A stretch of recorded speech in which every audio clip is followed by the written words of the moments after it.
So आज आपण बघणार आहोत या लेक्चरमध्ये तुमचा फर्स्ट एक्सपेरिमेंट. सो एक्सपेरिमेंटमध्ये एक प्रोग्राम आहे, त्या प्रोग्रामचं नाव मी इथे लिहिते. Write a program to demonstrate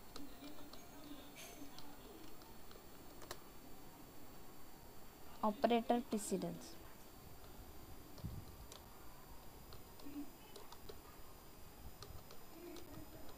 okay, so आज आपण या लेक्चरमध्ये बघणार आहोत की आपण एक प्रोग्राम बघणार आहोत ज्याच्यामध्ये आपल्याला ऑपरेटर प्रिसिडन्स एक्झिक्युशन करून बघायचं आहे. Okay, so first thing, what is operator precedence. Okay, operator सगळ्यांना माहिती आहेत, आपण सीमध्ये बघितले आहेत, C++मध्ये बघितले आहेत. लॉजिकल ऑपरेटर आहेत, अरिथमॅटिक ऑपरेटर्स आहेत, रिलेशन ऑपरेटर्स आहेत, नंबर ऑफ ऑपरेटर्स हे तुम्ही C++मध्ये शिकलात, त्याच्या रिलेटेडच हा प्रोग्राम आहे. सो फर्स्ट थिंग आहे की तुमचा जो फर्स्ट एक्सपेरिमेंट आहे तो त्याच्यामध्ये तुम्हाला डील करायचं आहे constant, variables, operator precedence, type conversion या सगळ्याशी डील करायचं आहे. ओके, सो त्यासाठी त्यांनी मॅन्युअलमध्ये एक प्रोग्राम दिला आहे की write a program to demonstrate operator precedence. So first thing आपण बघूया ऑपरेटर प्रिसिडन्स. मी त्यात स्क्रीनवर तुम्हाला एक एक्सप्रेशन लिहून दाखवते, A+B divided by C. Okay, हे एक एक्सप्रेशन मी घेतलं आहे. ओके, त्याच्यामध्ये माझा सपोज आपण A ची व्हॅल्यू ठेवली आहे 10, B ची व्हॅल्यू कन्सिडर करा 20 आहे, अँड C ची व्हॅल्यू आहे कन्सिडर करूया 2. ओके, हे जे आपले काही 3 व्हॅल्यूज घेतले आहेत. ओके, आता आपल्याला हे एक्सप्रेशन काय करायचं आहे, सॉल्व करायचं आहे. हे दोन्ही हे जे एक्सप्रेशन आहे मी तुम्हाला 2 वेने सॉल्व करून दाखवते. Okay, first thing, operator precedence म्हणजे ज्याची पहिला ऑपरेटर कुठचा एक्झिक्यूट करायचा आहे त्याला आपण म्हणतो ऑपरेटर प्रिसिडन्स. म्हणजे in this operator precedence we are deciding the priority of operator, that means which operation took place first or which comes later. Okay, so आता आपण जे तुमच्या समोर एक्सप्रेशन दिसतंय A+B डिवायडेड बाय C.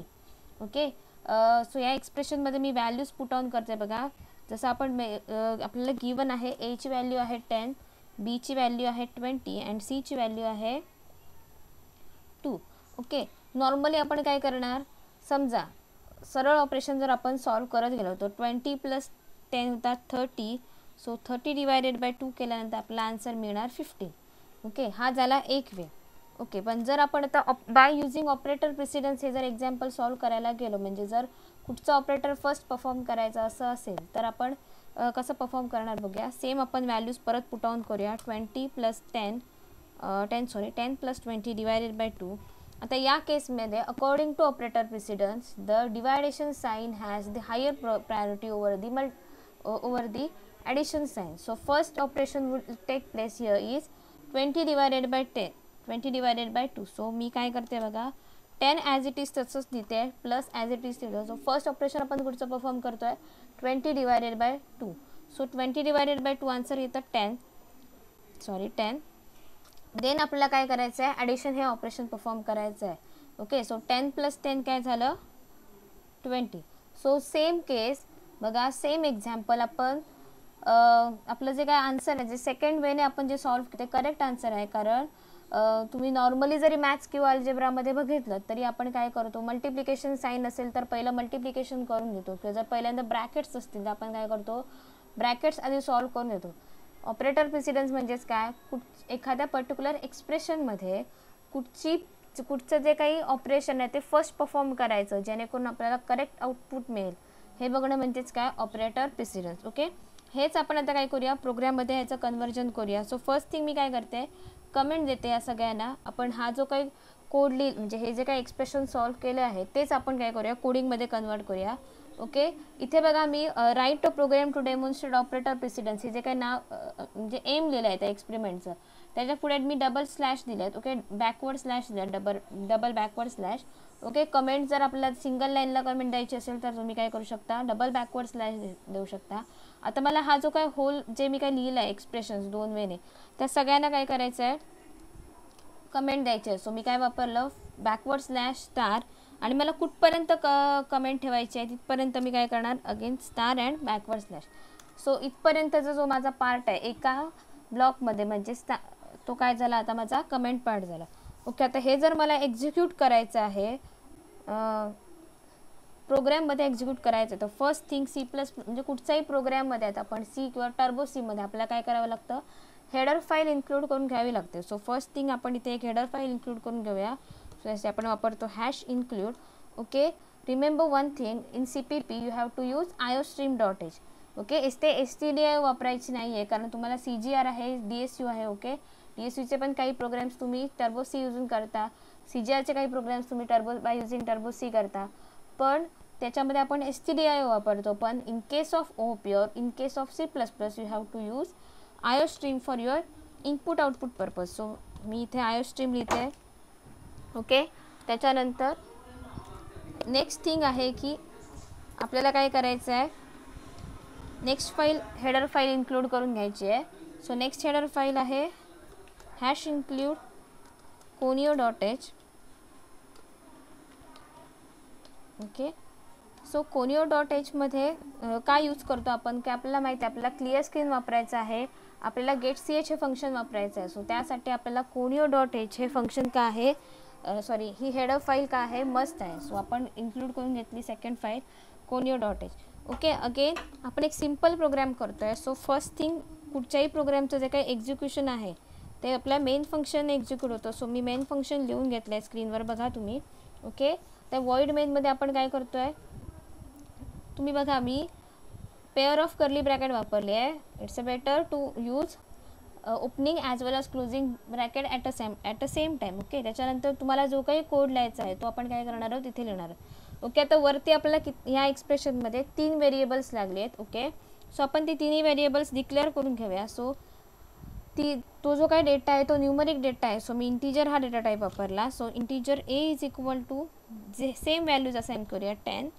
त्याच्या again integer B is equal to 20 semicolon, integer C is equal to 2. Okay, आता आपण या तिन्ही व्हॅल्यूज असाइन करून घेते. ओके, आपण त्याच्यानंतर जे आपण एक्सप्रेशन लिहिणार आहोत ते स्टोअर करण्यासाठी आपल्याला एक व्हेरिएबल लागेल. सो मी एक व्हेरिएबल घेते ई कशासाठी घेतला तर एक्सप्रेशनसाठी आपण ई घेतला आहे. ओके, एवढं सगळं करून झाल्यानंतर आपल्याला काय करायचं आहे सांगा, आता ते एक्सप्रेशन लिहायचं आहे. सो एक्सप्रेशनसाठी मी लिहिलं ई इज इक्वल टू, आपलं एक्सप्रेशन होतं काय बघा, A plus B divided by C. Okay, so इथे बघा काय लिहिलं मी, A plus B divided by C. Okay, expression जसं आहे तसं आपण लिहिलेलं आहे. ओके, आता आपल्याला काय करायचं आहे, कंपायलर जेव्हा ईपर्यंत येईल तेव्हा तो काय करेल, हे एक्सप्रेशन एक्झिक्यूट करेल आणि जी काही व्हॅल्यू असेल ती तुम्हाला देईल. ओके, ती आता जी काही व्हॅल्यू आहे ती आपल्याला काय पाहिजे, आपल्या आउटपुट स्क्रीनवर प्रिंट आउट करायची आहे ती व्हॅल्यू. सो प्रिंट करण्यासाठी आपण वापरतो सी आउट. जसं तुम्ही प्रिंट करण्यासाठी सीमध्ये प्रिंटएफ वापरता, आपण C++मध्ये काय वापरतो, सी आउट वापरतो. अगेन सी आउटनंतर तुम्हाला डबल लेस दॅन साईन दिसत असेल तर त्या साईनला आपण म्हणतो एक्स्ट्रॅक्शन ऑपरेटर. देन तुम्हाला जे काही स्क्रीनवर लिहायचं असतं, म्हणजे तुम्हाला जे आउटपुट स्क्रीनवर प्रिंट करायचं आहे ते तुम्हाला enclose within a double quotes काय करावं लागतं, लिहावं लागतं. सो मी इथे लिहिते व्हॅल्यू ऑफ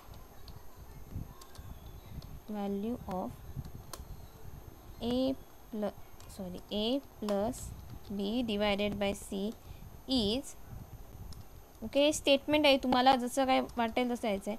ओके, ती जी व्हॅल्यू आहे हे फक्त पुढचं सुरुवातीचं दिसणार आहे. ओके, ती व्हॅल्यू कुठे स्टोअर करतो आहे आपण ह्या एक्सप्रेशनची, तर ई ह्या व्हेरिएबलमध्ये. सो इथे आपण परत एक्स्ट्रॅक्शन ऑपरेटर देतो आणि ई लिहितो. जसं तुम्ही स्कॅनएफ त्याच्यानंतर स्कॅनएफ नंतर तुम्ही ॲम्परसँड देऊन त्याचा ॲड्रेस येतो तसं तुम्हाला इथे ई लिहायचं आहे. ओके, त्याच्यानंतर आपण लिहितो एंडेल. ओके, एंडेल तुम्ही डायरेक्टली लिहू शकता. C++मध्ये डायरेक्टली तुम्ही एंडेल म्हणजे एंड ऑफ लाईन वापरू शकता. अदरवाईज तुम्ही इथे जर तुम्हाला एंडेल वापरायचं नसेल तुम्ही इथे बॅकस्लॅश पण काय करू शकता, वापरू शकता. बेसिक प्रोग्राम आहे त्याच्यामुळे C++ची सगळी फंक्शनॅलिटी कळायला हवी म्हणून मी काय वापरलं, एंडेल वापरलं. नॉर्मलप्रमाणे आपल्याला काय करायचं आहे, आउटपुट होल्ड करून ठेवायचं आहे. सो आउटपुट होल्ड करून ठेवण्यासाठी आपण काय घेतलं, getch घेतलं. अगेन आपल्याला काय लिहायचं इथे CLR घेऊया. CLR का घेतो आपण, तर जर आपण मल्टिपल टाइम्स एखादा प्रोग्राम एक्झिक्यूट केला तर तो एक्झिक्यूट करताना त्याचा प्रिव्हियस आउटपुट स्टोअर राहू नये म्हणून आपण काय घेतलं आहे, क्लिअर स्क्रीन घेतलं आहे. ओके, त्याच्यानंतर तुम्ही या फाईल मेनूवर क्लिक करून डायरेक्टली सेव्ह बनवू शकता इथून. बघा मी क्लिक करते, सेव्हचा ऑप्शन आहे इथे, और तुम्ही कीबोर्ड यूज करू शकता. सो मी F2 प्रेस करते. ओके, सेव्ह केला मी. त्याच्यानंतर आपल्याला फर्स्ट सेव्ह केल्यानंतर आपण कंपाईल करतो आणि रन करतो. अगेन तुम्ही मेन्यूवरून कंपाईल करू शकता. It's better to use keyboard. So keyboard shortcut आहे याच्यासाठी Alt and F9. सो मी Alt F9 करून बघितलं, there are no errors. Okay, close करूया हे. तर कंपाईल झाल्यानंतर रन करूया. ओके, तर value of a plus b divided by c is 20. Okay, output आपलं काय आलं, 20 आलं. आता हे 20 का आलं सांगा, कारण हा जो वे आपण पहिला यूज केला त्याचा आन्सर 15 आला, तो काय होता, रॉंग होता. कारण जर तुम्ही नॉर्मली सॉल्व करत असाल तर आपण काय करतो, ॲडिशनच्या आधी जर ॲडिशनच्या आधी जर डिव्हिजन किंवा मल्टिप्लिकेशनचं जर एखादं ऑपरेशन आलं तर फर्स्ट आपण काय करतो, कोणाला हा प्रेसिडेन्स येतो किंवा कोणाला हायर प्रायोरिटी असते तर त्या याच्यासाठी. ओके, आय होप तुम्हाला हा प्रोग्राम कळला असेल. याच्यासाठी आपण अजून एक एक्सप्रेशन घेऊन बघूया. हा एक झाला सिम्पल प्रोग्राम. ओके, आता आपण अजून एक एक्सप्रेशन घेऊया. तुम्ही याच प्रोग्राममध्ये कंटिन्यू करू शकता. Okay, so is equal to आपण ब्रॅकेट्स घेऊन बघूया आता. a plus b into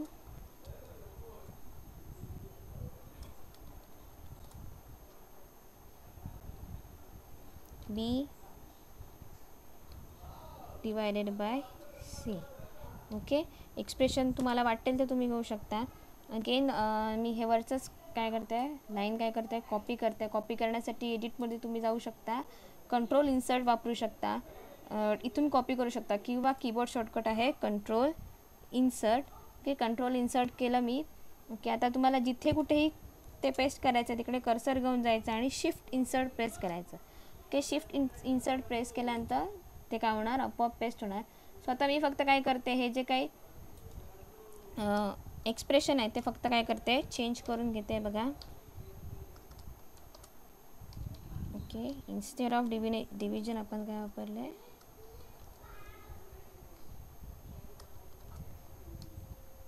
so इथे केले आपण b divided by c. Okay, so मी प्रोग्राम अगेन सेव्ह करते, येस म्हणूया. आता परत Alt F9. Okay, then control F9. Okay, value बघा 300 येणार. तुम्ही हवं तर हे एक्झाम्पल सॉल्व करून बघू शकता. सो हा झाला तुमचा फर्स्ट बेसिक प्रोग्राम. ओके,